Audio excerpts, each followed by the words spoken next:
దీన్ని male moves అని గాని పిలుస్తా ఉంటారు. సో, అసలు ఇది ఏంటి? Condition affects almost 30% of the men at some point. Gynaecomastia అట్లా సర్జరీ చేయించుకోవడం వదిలితే క్యాన్సర్ కింద కన్వర్ట్ అయ్యే ఛాన్సెస్ ఏమైనా ఉన్నాయా? మెన్‌లో కూడా బ్రెస్ట్ క్యాన్సర్ రావచ్చు. But unfortunately it's detected very late. Liposuction is weight లాస్‌కి పర్మనెంట్ ట్రీట్మెంట్ అని. అది చేసేస్తే ఇంక అసలు మనకి గొడవలన్నీ వద్దని.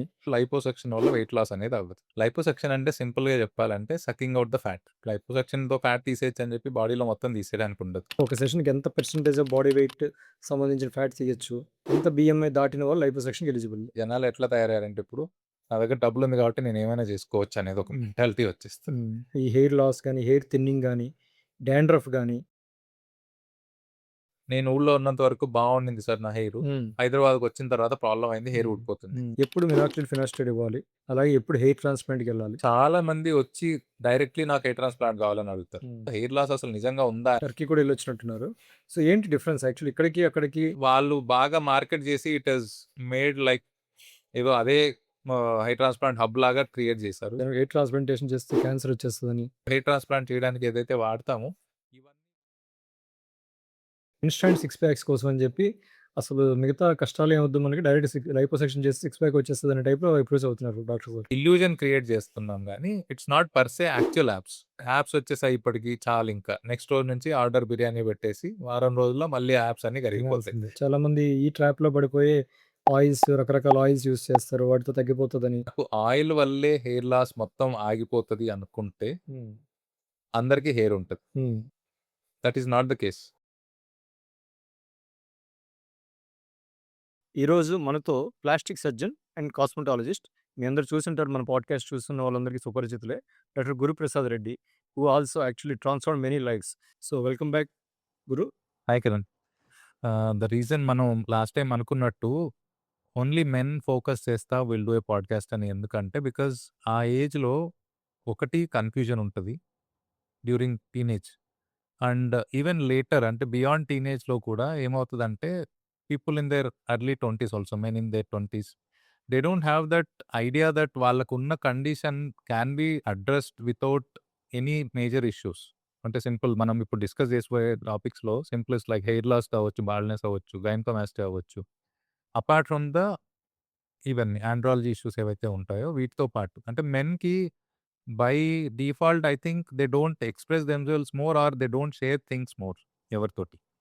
సో, అందుకని this is more like an informative podcast for them to know what can be done to address their issues without any shame or embarrassment ఏదైనా అవ్వచ్చు. So, to make them informed we are doing this podcast. Great. Thank you Guru. So, మనం wait చేయకుండా let's dive deep into the subject. Okay. ఇప్పుడు ఎలాగో topic వచ్చింది కాబట్టి gynaecomastia విషయం. ఇది ఇంకొక మేజర్ కండిషన్ మెన్ హెల్త్‌కి సంబంధించిందైతే. చాలామంది హెసిటెన్సీ. నేను మెయిన్ ప్రాబ్లమ్ ఏంటంటే ఎవరితో చెప్పుకోవాలో తెలీదు. పీర్ గ్రూప్‌లో చెప్పినా మనం యాక్చువల్లీ మేల్ టు మేల్ చెప్తే హెల్ప్ కన్నా మెయిన్ కంపారిజన్ ఎక్కువయ్యి వాళ్ళకున్న టీజింగ్ ఎక్కువవుతుంది. దీన్ని మేల్ బూబ్స్ అని గాని, మూబ్స్ అని గాని పిలుస్తా ఉంటారు. సో, అసలు ఇది ఏంటి? కాస్మెటాలజికల్ అది ఆర్ మామూలు నేచురల్ గ్రోత్ పరంగా చూస్తే ఎంతవరకు కామను? వచ్చిన దాన్ని ఏ ఏజ్ గ్రూప్‌లో వరకు ఎక్స్‌క్లూడ్ చేయొచ్చు ట్రీట్మెంట్ చేయకుండా? అలా కాకుండా వీళ్ళు ట్రీట్మెంట్ కంపల్సరీ చేయాలంటే ఏం ట్రీట్మెంట్స్ ఉన్నాయి? సర్జరీకి ఎంతమంది ఎళ్ళాల్సొస్తుంది? వెళ్తే రిజల్ట్స్ ఎట్లుంటాయి? ఇవన్నీ డాక్టర్ గారు ఒకసారి డీటెయిల్‌గా చెప్తారా? సో, గైనకోమాస్టియా గురించి తెలుసుకోవడానికంటే ముందు we should know how breast tissue actually మనకు బాడీలో ఎలా ఉంటది, డెవలప్ అవుతదనేది. So, both men and women have breast tissue which is common. అంటే ఒక మిల్క్ లైన్ అంటాం. మనకు ఆర్మ్ పిట్ దగ్గర నుంచి వేస్ట్ వరకు ఉంటది when we are in a mother's womb. పుట్టిన తర్వాత most of it disappears and chest మీద మాత్రమే ఉంటది. కొందరికి యాక్సిల్లాలో కూడా ఉంటది. ఆర్మ్ పిట్ దగ్గర కూడా ఉండిపోతది. యాక్సిలరీ బ్రెస్ట్ అని విమెన్‌లో ఎక్కువ కామన్ ఉంటది. బట్ మెన్‌లో అండ్ విమెన్‌లో ఎక్కువ ఉండేది చెస్ట్ ఏరియాలో ఉంటది. డ్యూరింగ్ అంటే గ్రోత్ స్పర్ట్ ఎప్పుడైతే స్టార్ట్ అవుతదో 11, 12 ఇయర్స్ తర్వాత నుంచి పిబార్కీ అంటాం మనం. ప్యూబర్టీ స్టార్ట్ అయినప్పుడు అట్ ద సేమ్ టైమ్ మనకు బోన్ డెవలప్‌మెంట్ అంటే స్కెలిటల్ డెవలప్‌మెంట్ మొత్తం బోను, మజిల్స్ ఇవన్నీ బాగా ర్యాపిడ్‌గా పెరిగి ఆ టైంలో ఇన్‌ఫాక్ట్ ఇఫ్ యూ సీ ఆ టైంలో హైట్ కూడా బాగా పెరుగుతారు. సో, ఆ పెరిగే టైంలో ఏమవుతదంటే most of the people experience this hormonal irregularity ఉంటది. ఇందాక అనుకున్నట్టు హార్మోన్స్ కొంచెం ఇంబాలెన్స్ ఎప్పుడైతే అవుతదో that shows on the body. ఎందుకంటే మన hormones are the building blocks. Hormones ఎళ్లి మనకు యాక్ట్ అయితేనే మన బాడీలో రియాక్ట్ అవుతాయి ఇవన్నీ టిష్యూస్ అన్నీ గ్రో అవుతాయి దాన్ని బట్టి. సో, మనకు బ్రెస్ట్ టిష్యూ ఎక్కడైతే ఉందో దానికి ఎస్పెక్టివ్‌లీ 2 హార్మోన్స్ హెల్ప్ అవుతాయి. Oestrogen and progesterone 2 breast tissue మీద యాక్ట్ అయినప్పుడు అది గ్రోత్ అంటే హైపర్ట్రోఫీ అంటాం. సో, అది పెరుగుతది. సో, విమెన్‌లో ఏంటంటే ఆటోమేటిక్‌గా వాళ్ళకి ఈస్ట్రోజన్, ప్రొజెస్టెరాన్ హార్మోన్స్ ఎక్కువ లెవెల్‌లో ఉంటాయి కాబట్టి డ్యూరింగ్ ప్యూబర్టీ అంటాం. మెనార్కీ తర్వాత ఆ ప్యూబర్టీ టైమ్‌లో పెరుగుతాయి. మెన్‌లో కొందరికి because of the imbalance same thing. అంటే బ్రెస్ట్‌లో 2 కాంపోనెంట్స్ ఉంటాయి. ఒకటి గ్లాండ్, ఒకటి ఫ్యాట్. ఆ 2 ఉంటాయి. సో, బోత్ గ్లాండ్, ఫ్యాట్ 2 పెరుగుతాయి. But majority of the times అబ్బాయిల్లో ఫ్యాట్ కంటే గ్లాండ్ కాంపోనెంట్ ఎక్కువున్నప్పుడు it will be more visible. Hmm. So, అలా ఉన్నప్పుడు ఆ గైనకోమాస్టియా అనే కండిషన్‌ని ఇమ్మీడియేట్‌గా ట్రీట్ చేయాల్సిన పని లేదు. టీనేజ్‌లో తెలిసినా కూడా. చాలా మటుకు ప్రాబ్లమ్ ఏమవుద్దంటే మ్యాన్ బూబ్స్ అంటారు. కామన్ హ్మ్. లాంగ్వేజ్‌లో. హ్మ్. మూబ్స్, మ్యాన్ హ్మ్. బూబ్స్ హ్మ్. ఇవన్నీ గైనకోమాస్టియా. సో, దానికి ట్రీట్మెంట్ ఇమ్మీడియేట్‌గా ఎందుకు స్టార్ట్ చేయమంటే because of the hormonal irregularity ఏదైతే వస్తదో ఇది, it can happen in up to 40-50% వరకు అవ్వచ్చు కూడా అబ్బాయిల్లో. హ్మ్. బట్ దెన్ కొంతమందికి it spontaneously decreases on its own. మనమేం చేయాల్సిన పనుండదు. అది హార్మోనల్ ఇర్రెగ్యులారిటీ కరెక్ట్ అయిన తర్వాత ఏదైతే ఇన్‌ఫ్లుయెన్స్ ఉందో హార్మోనల్ ఇన్‌ఫ్లుయెన్స్ అది తగ్గిపోతుంది. But the next stage comes when అది తగ్గకుండా ఉన్నప్పుడు ఏంటి అనేది. So, most of the times వీళ్ళకి సోషల్ ఎంబారాస్మెంట్ ఉంటది. రెక్లూజ్ అయిపోతారు. They won't go out.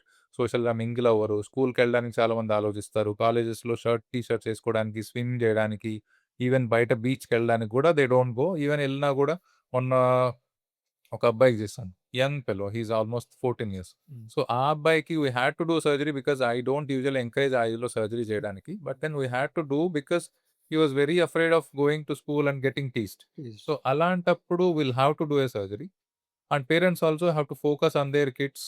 ఆ టైంలో సడెన్‌లీ ఉన్నట్టుండి వాళ్ళ పర్సనాలిటీ చేంజ్ అయిపోవటం. అంతకుముందు బాగా యాక్టివ్‌గా అందరితో ఎళ్లి కలిసి ఆడుకునే అబ్బాయి సడెన్‌లీ మాట్లాడకుండా ఎవరితో ఎక్కువ ఒక్కడే తనే ఎక్కువ స్పెండ్ చేయటం. ఇట్లాంటివి అవుతున్నాయంటే you'll have to see that ఇలాంటివి ఏమైనా issues. Not that this alone any of those issues can ఆ టైంలో వాళ్ళని అఫెక్ట్ చేయొచ్చు.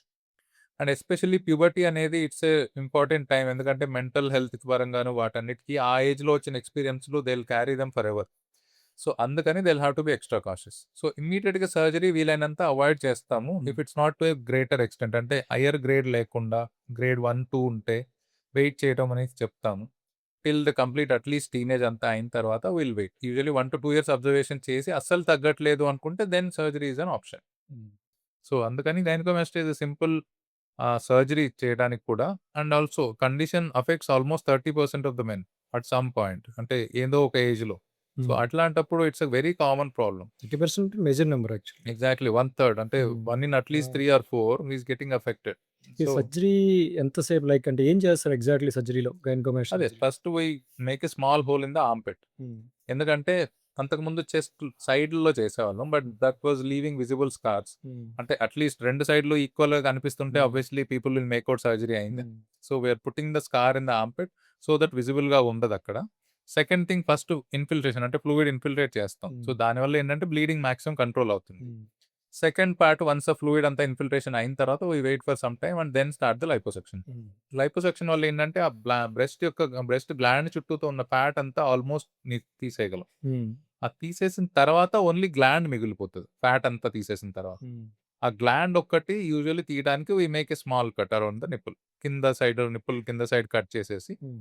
వి dissect the gland out and we leave a sliver of it. అంటే జస్ట్ ఒక 1-2 మిల్లీమీటర్స్ థిక్‌నెస్ ఉంచుతాం. హ్మ్. ఎందుకంటే నార్మల్‌గా అందరికీ బ్రెస్ట్ టిష్యూ ఉంటది. Regular men everybody.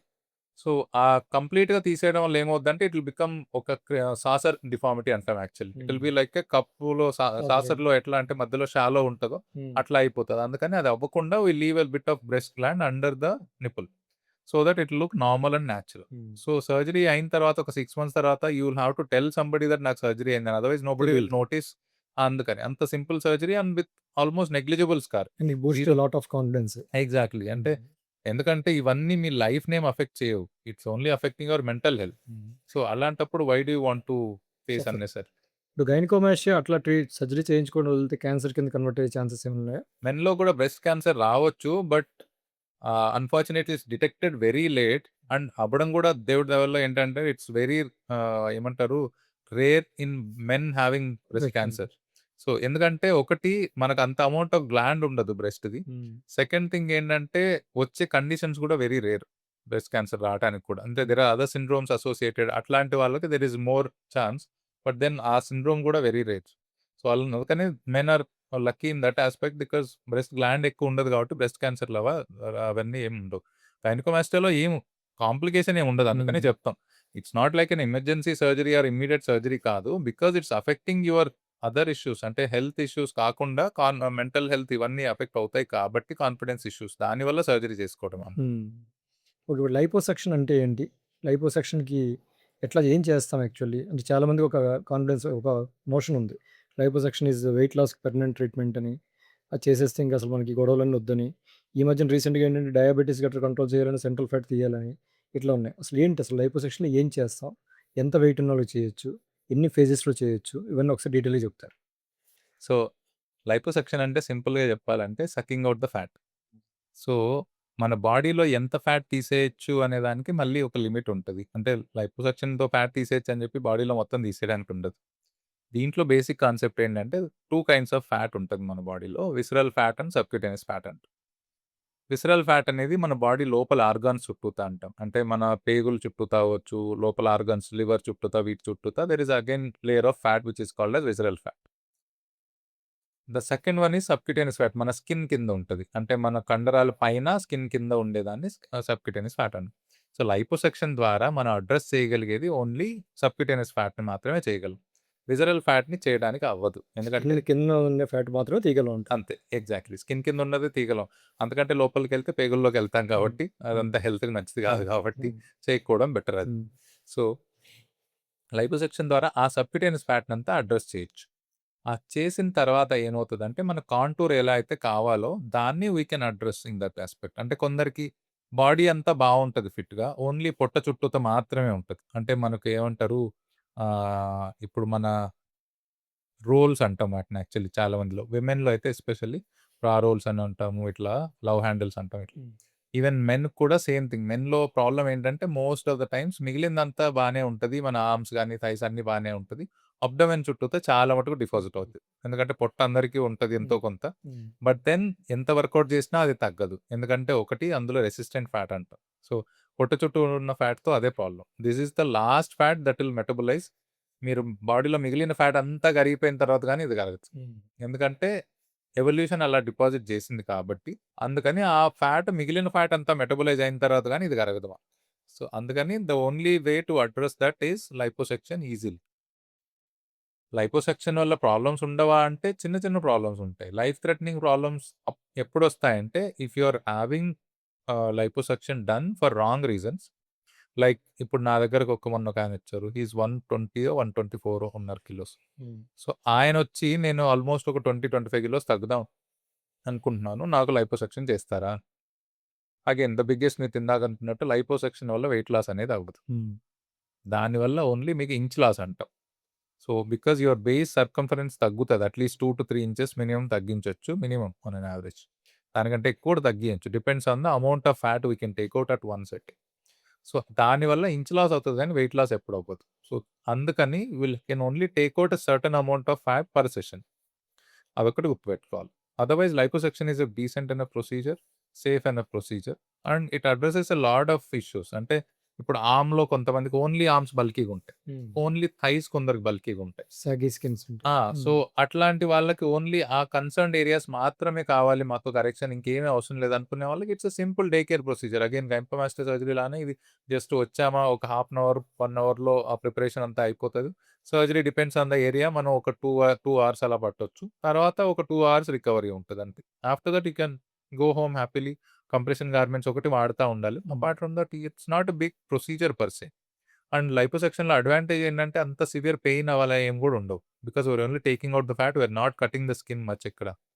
అందుకని it's a simple procedure and safe procedure. అంటే ఎట్లా చేస్తారంటే ఇప్పుడు చాలామంది అడుగుతారు సార్, జనరల్ అనస్థీషియా చేస్తారా? లోకల్ అనస్థీషియా చేస్తారా? ఒక సెషన్‌కి ఎంత పర్సెంటేజ్ ఆఫ్ బాడీ వెయిట్ సంబంధించిన ఫ్యాట్ తీయొచ్చు? అట్లా ఆ రకంగా ఏమైనా చెప్తారా? యూజువల్లీ కాలిక్యులేషన్స్ ఎలా ఉంటాయంటే, ఒకటి ఎలా తీస్తారనే దానికేంటంటే, we make a very small hole. అంటే మనకు బఠానీ గింజంత హోల్ ఉంటది. దాంట్లోంచి మనం ఫస్ట్ ఫ్లూయిడ్ ఇంజెక్ట్ చేస్తాము. ఆ ఏరియా అంతా నంబ్ అయిపోవడానికి ప్లస్ బ్లడ్ ఏదైతే ఉంటదో బ్లీడింగ్ అది అవ్వకుండా. సో వి ఇంజెక్ట్ అడ్రెనలిన్ అది మిక్స్ చేసి దాంట్లో ఫ్లూయిడ్ ఇస్తాం. హ్మ్. ఇచ్చిన తర్వాత ఏమవుద్దంటే అక్కడున్న బ్లడ్ వెసల్స్ అన్నీ ష్రింక్ అయిపోతాయి. ష్రింక్ అయిన తర్వాత మనం వెయిటింగ్ పీరియడ్ కొంచెం ఉంటది. ఒక 15-20 మినిట్స్. హ్మ్.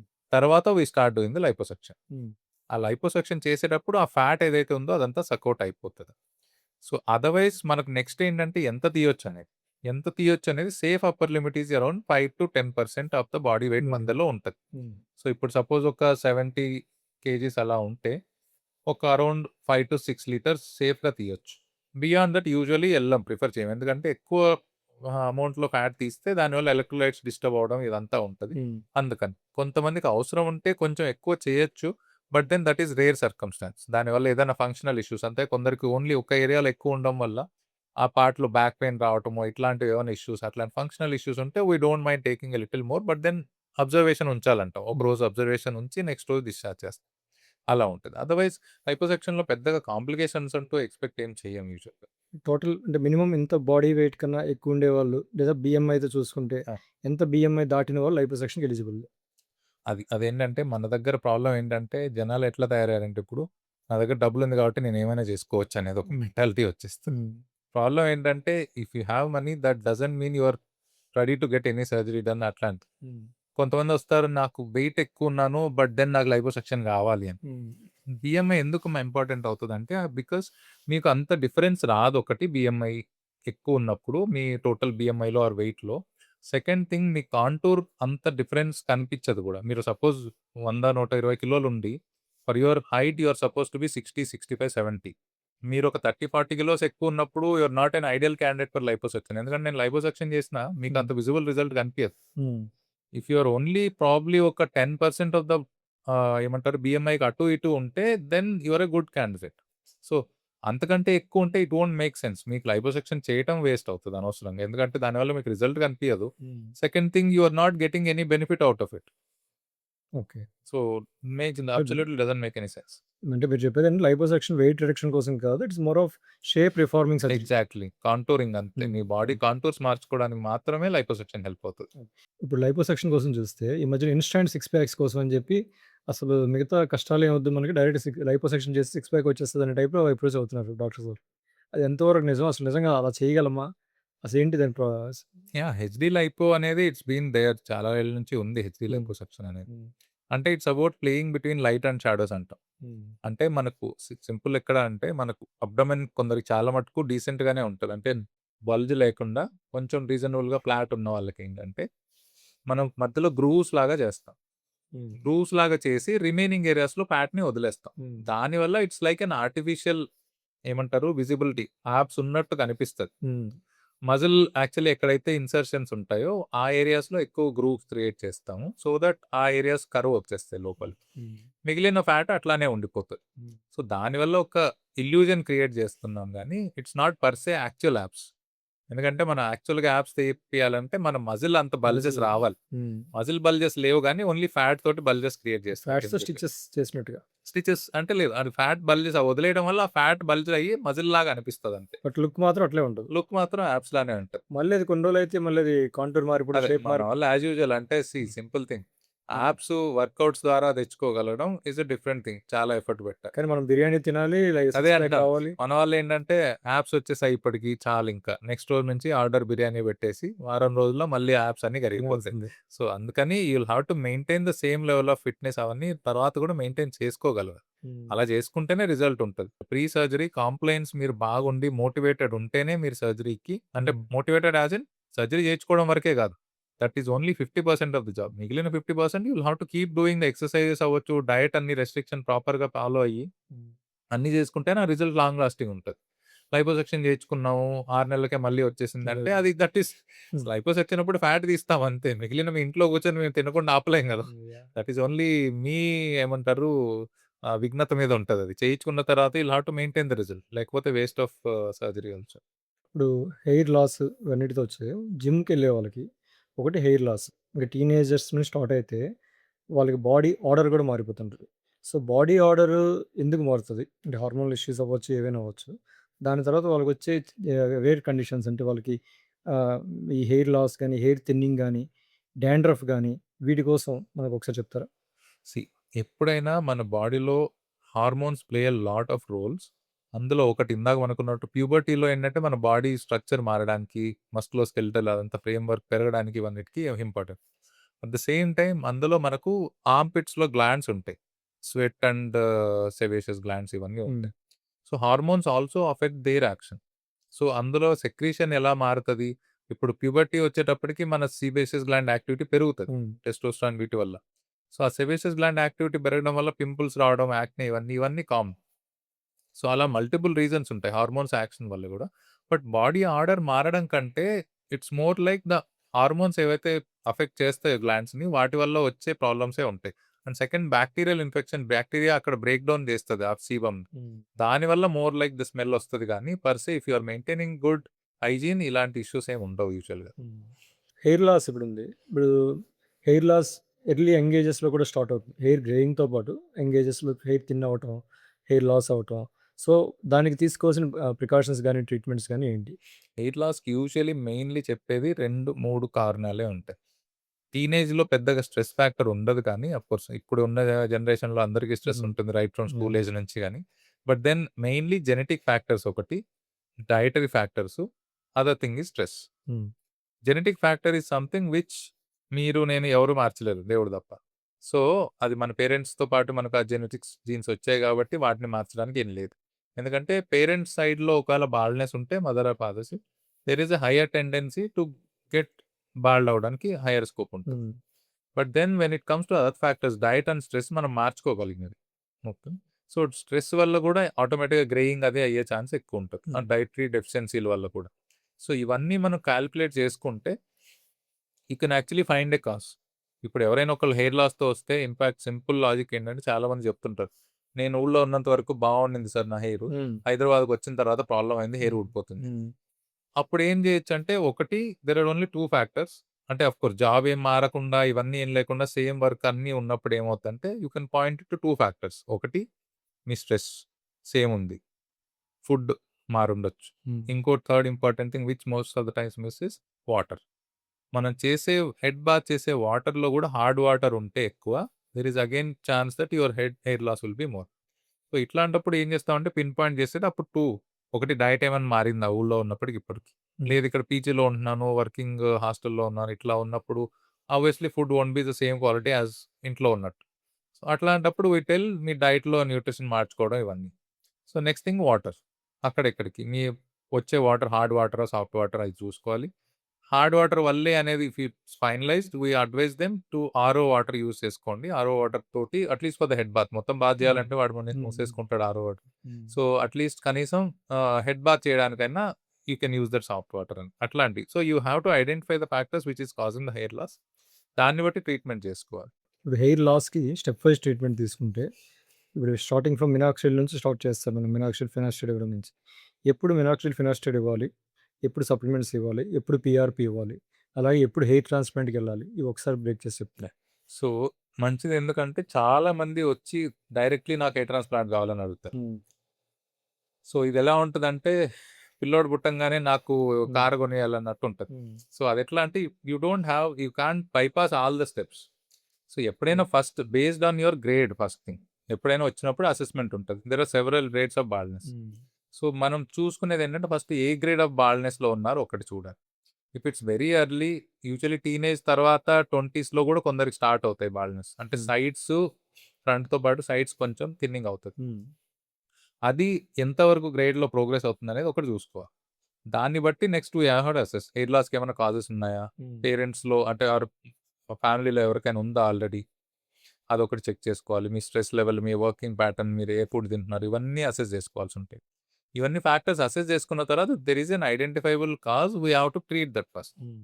ట్రీట్ చేసి minoxidil and finasteride are the first line treatment. ఇప్పటిదాకా బ్యూటాస్టైడ్ ఇలాంటివి ఉన్నాయి గానీ, బట్ మినాక్సిడిల్, ఫినాస్టైడ్ చెప్తాం స్టాండర్డ్‌గా. హ్మ్. So, these are the 2 base line drugs which we start anyway hair లాస్‌కి. ఇఫ్ ఇట్స్ డెఫినైట్‌లీ అంటే అందులో ఇంకోటి ఇంపార్టెంట్ థింగ్ ఏంటంటే అన్నిటికంటే ముందు హెయిర్ లాస్ అసలు నిజంగా ఉందా అనేది.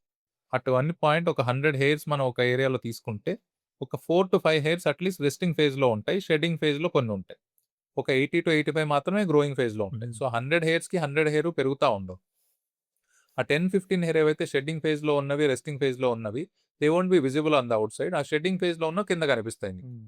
సో, అగైన్ ఈ మిగిలినవన్నీ 85లో కొన్ని మళ్ళీ దాంట్లో రెస్టింగ్ ఫేజ్‌లోకెళ్తా ఉంటాయి. So, end of the day ఏమవుతదంటే ఆ షెడ్ అయినవి కింద కనిపిస్తాయి. So, it's not actually worrying hair loss. మీకు ఒకవేళ 150, 200 అట్లా పెరిగిపోతా ఉంటే రోజు కనిపించేవి. నాట్ దట్ ఎవ్రీబడీ రోజెళ్లి కౌంట్ చేయరు ఎవరు కూర్చొని హెయిర్ గాని. But then at least you will know. అంటే మా బాత్రూమ్‌లో సింక్ దగ్గర అంతా ఎక్కువున్నాయి అవే. సో, అంత హెయిర్ ఉంది అది బ్లాక్ అయిపోతుంది అన్నట్టు వస్తారు. అట్లాంటప్పుడు ఇట్స్ సంథింగ్ వరీయింగ్. అంటే విజిబుల్‌గా మనకు స్కాల్ప్ మీద థిన్నింగ్ కనిపిస్తది ఇవన్నీ. అప్పుడు మాత్రమే we initiate the treatment. First line always minoxidil finasteride start చేస్తాము.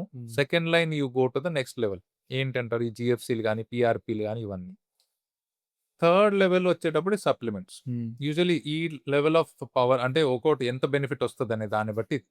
సో, కొందరు ఈ ఎల్ఈడీ థెరపీ అంటారు. It is supposedly beneficial. But then compliance is an issue with that. So, otherwise these are the basic treatments for hair loss. కొందరికి dandruff వల్ల వస్తది. So, we'll have to address the dandruff. కొందరికి other conditions ఉంటాయి. Alopecia, psoriasis వల్ల scarring అలోపెషియాస్ ఇట్లా రకరకాలు ఉంటాయి. Lichen ఇది ఉంటది. సో, వీటన్నిటికి they have different set of treatment which is beyond our scope. So, the next is లాస్ట్‌కి హెయిర్ ట్రాన్స్‌ప్లాంట్ ఎప్పుడు అనుకుంటాం. Once you are sure that అక్కడ ఎళ్ళిపోయిన ఫాలికల్స్ ఇంకా రావు and there is significant baldness then we plan the transplant. So, ఇప్పుడున్న జనరేషన్‌లో మన వాళ్ళకున్న స్ట్రెస్‌లకి, అమ్మాయిలకున్న డిమాండ్స్‌కి బాల్డ్‌నెస్ ఉంటే ఆబ్వియస్‌లీ పెళ్లి చేసుకోవాలి అన్నప్పుడు వాళ్ళకి ఆబ్వియస్‌లీ బాల్డ్‌నెస్ ఉంటే వీడికి కష్టంగా ఉంటది ఇంట్లో అడగడానికి. సో, అట్లాంటి వాళ్ళు చాలా మంది ఇబ్బంది పడుతుంటారు. Social causes. అదే. సో, హే నువ్వు బాల్డ్‌నెస్ ఆ అమ్మాయి కూడా ఐ యామ్ నాట్ సేయింగ్ అమ్మాయిలు తప్పని. బట్ దెన్ ఆ అమ్మాయిలకి ఎక్స్‌పెక్టేషన్ ఉంటది. చేసుకునే హస్బెండ్‌కి బాగా హెయిర్ ఉండాలనుకోవడం తప్పు కాదు. సో, అట్లాంటప్పుడు ఈ ప్రెషర్ వల్ల అట్లాంటి టైంలో you will need a second transplant around 30. So, ఇప్పుడు 25 అప్పుడు ఒకసారి చేయించుకోండి. మళ్ళీ 30 అప్పుడు చేయించుకోవడానికి ఇదేమన్నా ఏమంటారు ఈఎంఐ టైప్‌లో సైకిల్ లాగా ప్రతిసారి 5 ఏళ్ళకి ఒకసారి చేయించుకోవడానికి it's not a good idea. So, అందుకని ఐ డోంట్ పర్సనల్లీ ఫీల్ 25 లోపల చేయించుకోవడం ట్రాన్స్‌ప్లాంట్. ఇప్పుడు మీరు హెయిర్ ట్రాన్స్‌ప్లాంట్‌కి వస్తే మీరు చాలా కంట్రీస్‌లో కూడా వెళ్లి ట్రైనింగ్ ఆహ్, ఇక్కడ మన ఇండియాలో కాకుండా ఫారెన్ కూడా వెళ్లి మోస్ట్ ఫేమస్ టర్కీ కూడా వెళ్ళొచ్చినట్టున్నారు. సో, ఏంటి డిఫరెన్స్ యాక్చువల్లీ ఇక్కడికి, అక్కడికి టర్కీకి అంత వేరియేషన్ ఏమైనా ఉందా? ప్రొసీజర్ సేమ్ మనకేమైనా యాక్సెసిబిలిటీనా? ఏంటసలు? ఇన్‌ఫాక్ట్ చెప్పాలంటే there is no difference anywhere in the world. టర్కీలోనే కాదు.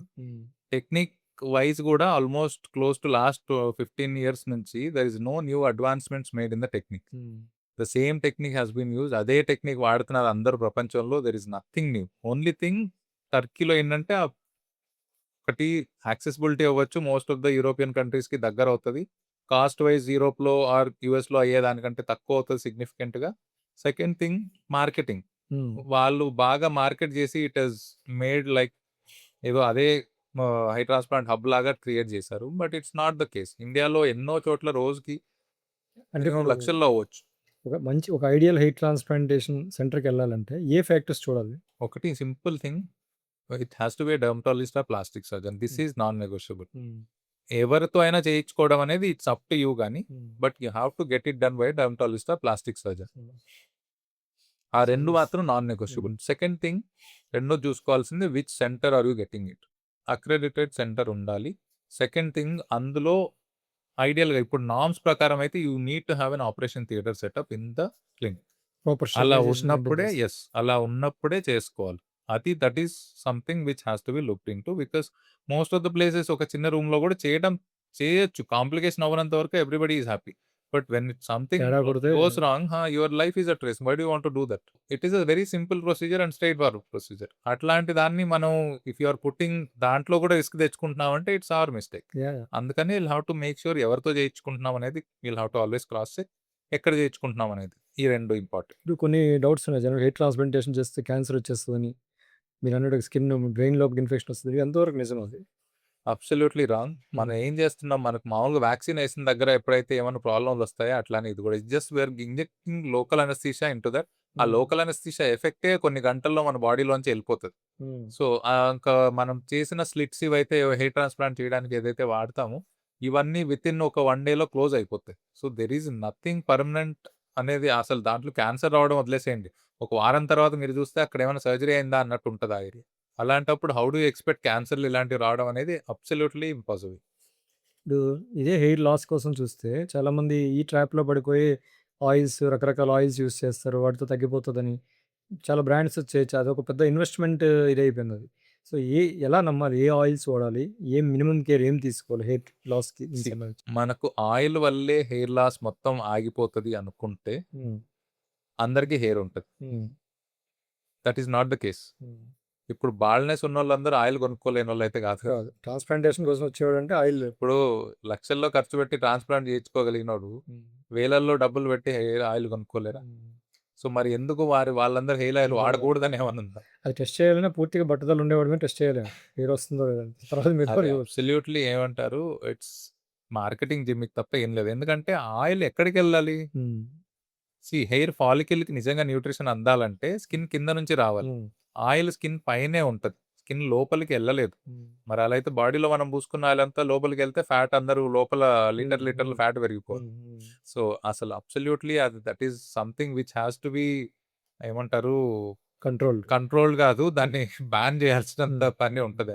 ఆయిల్ పెట్టుకోవడం వల్ల హెయిర్ వస్తదంటే అసలు that is something not acceptable. అది నమ్మాల్సిన పని లేదు. ఎందుకంటే మనం రోజు హెడ్ బాత్ చేస్తున్న వాళ్ళందరూ ఆయిల్ పెట్టుకొని చేస్తున్న వాళ్ళందరికీ అసలు జుట్టు ఊడకూడదు ఆ లెక్కనే. హెయిర్ లాస్ కోసం వస్తే పీఆర్‌పీ కూడా ఒక కైండ్ ఆఫ్ ట్రీట్మెంట్ అంటాం. ఏం చేస్తాం యాక్చువల్ పీఆర్‌పీలో? ఇప్పుడు యాక్చువల్లీ కొత్తగా అడ్వాన్సెస్ ఉన్నవేంటంటే పీఆర్‌పీ ఈస్ ద ఇనిషియల్ రెగ్యులర్‌గా చేస్తుంది PRP. Hmm. Next is the GFC level. GFC is growth factor concentrate అంటాము. Hmm. PRP is platelet rich plasma. హ్మ్. మనకు హెయిర్ ఎక్కడైతే లాస్ ఉండి కొంచెం డెన్సిటీ తక్కువ అనుకున్నప్పుడు ఏం చేస్తామంటే, ప్లేట్లెట్ రిచ్ ప్లాస్మా ఎలా తయారు చేస్తాం, ఫస్ట్ మన ఓన్ బ్లడ్‌ని డ్రా చేసి హ్మ్. 10-12 ఎంఎల్ తీసుకోవాలి. దాన్ని మళ్ళీ ప్లేట్లెట్ రిచ్ ప్లాస్మా కన్వర్ట్ చేయడానికి there is a process again. హ్మ్.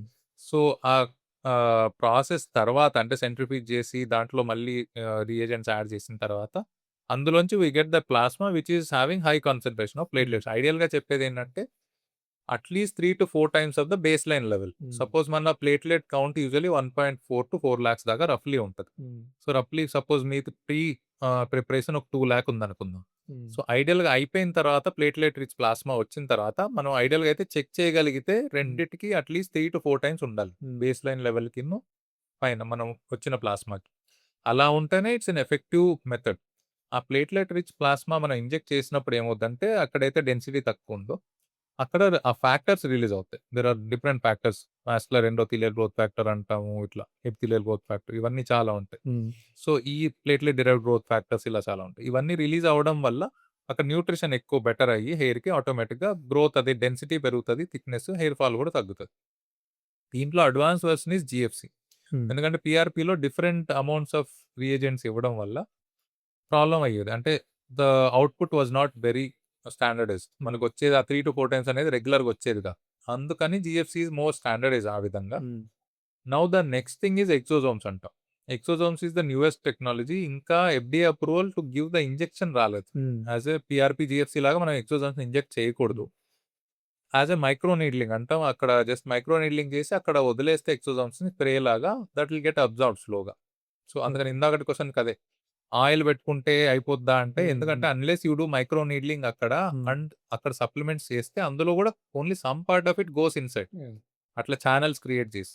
అలాంటివేం చేయకుండా ఉట్టిగా బయట ఏదో మందు పూసుకున్నాం దానివల్ల లోపలికెళ్ళిపోతుంది. లోపలికెళ్ళిపోద్దంటే హ్మ్. నమ్మడానికి ఇంకా అంటే it should not be at least ఏమంటారు ఫీజిబుల్ అవ్వకూడదు హ్మ్. ప్రాక్టికల్. సో, అదండి. I think very insightful podcast ఇది. యాక్చువల్లీ నాకే చాలా లెర్నింగ్ సెషన్‌లా ఉంది. So, I hope it will be helpful for everyone.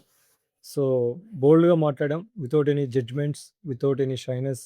ఉన్న ఫ్యాక్ట్స్ చాలామంది అంటే యాక్చువల్లీ క్వెషనైర్ సర్వేలా చేసుకొని చాలామంది ఏమొస్తున్నాయని చెప్పి ఒక చిన్న అనాలిసిస్ చేసి మీ ముందుకు తీసుకొచ్చిన podcast. I hope you all will ఆహ్, చూసి దీనికున్న మీ డౌట్స్ ఎవరికైనా ఉంటే అవి రిజాల్వ్ అవుతాయని అనుకుంటున్నాం. And thanks a lot.